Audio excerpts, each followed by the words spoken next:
Years ago, in what is now Canada, two Albertosaurus charged a herd of Pachyrhinosaurus, causing a stampede towards a flooding river. The Albertosaurus had a fast metabolism like the birds of today. This forced it to feed frequently to replenish its energy.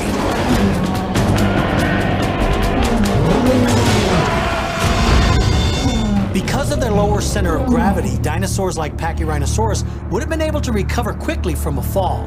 They have very powerful front and rear legs, and this makes getting back up if you fall a lot easier. As quickly as it knocked them down, it's back up on its feet again.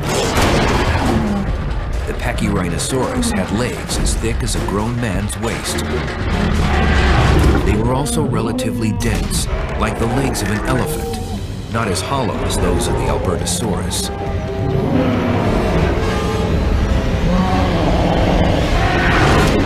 The thin legs of Albertosaurus are its weak spot because it wouldn't take much force to crack or even break the leg bones.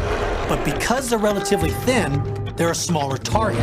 The Pachyrhinosaurus misses the bone and only rips the skin, and this enrages the Albertosaurus, who then goes for broke. The Cretaceous period was not as hot as the Jurassic. The temperatures were still hotter than today, but the relatively cooler climate allowed the dinosaurs to be more active. This was an advantage for the meat eaters, who expended more energy in a fight than the plant eaters.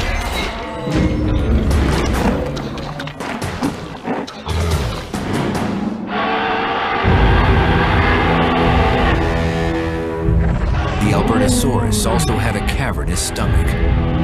It could have eaten a cow in a single meal. Its endless appetite drove it to savage butchery.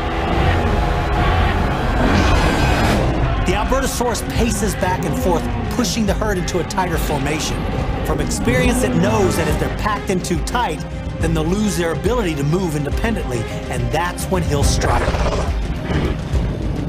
The brain of the Pachyrhinosaurus can only think of one thing at a time. They react, they do not plan.